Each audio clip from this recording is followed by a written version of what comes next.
existem aí uma bifurcação de teorias, em que alguns pesquisadores defendem que a partir do reinado de Josias, ele vai de Judá, ele vai fazer um tipo de revolução, um tipo de reforma, instituir o que nós chamamos de monolatria, tá.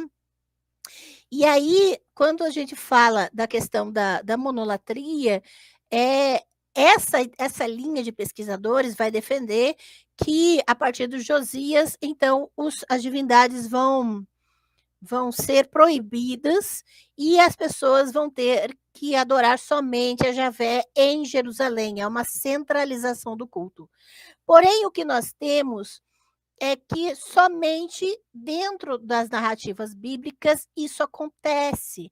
E aí nós vamos ter um choque com as evidências extrabíblicas, que demonstram que mesmo após a época de Josias, que ainda a adoração a outras divindades continuou, que há indícios ainda textuais de que havia uma imagem, inclusive da deusa Axerá dentro do templo em Jerusalém, que havia outros elementos de outras divindades, representações de outras divindades no templo em Jerusalém, no período até a época do exílio. Então, nós vamos ver indícios e evidências de que não houve, de fato, uma revolução, nem uma reforma na época de Josias, por causa desses indícios, e evidências, tanto textuais quanto extratextuais.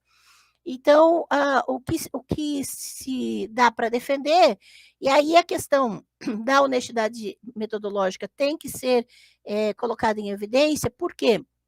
Porque se você não tem indício nem evidência de uma coisa, você não afirma nada. Você não afirma com certeza algo que você não tem nem indício nem evidência.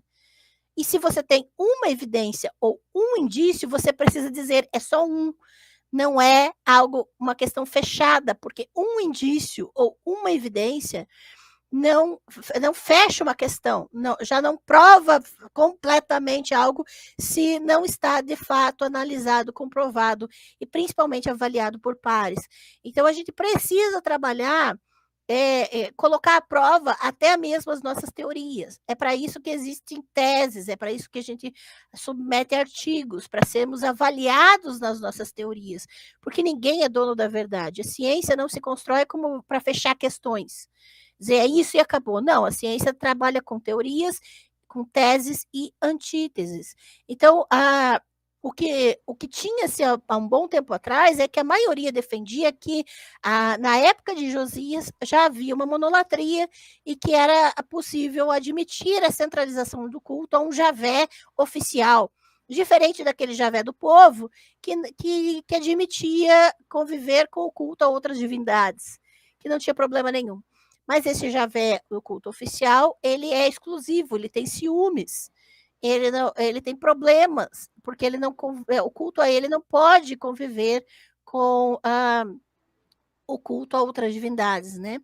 Inclusive, Ezequiel 8 é interessante que tem uma imagem que provoca os ciúmes de Javé, lá no templo, né? Então, você vai ter esses indícios, né? E esse apelo ao javismo, e aí eu defendo que o javismo propriamente dito, ele começa, sim, antes do exílio, mas ele é imposto, a monolatria é imposta depois do exílio, a partir do exílio, tá?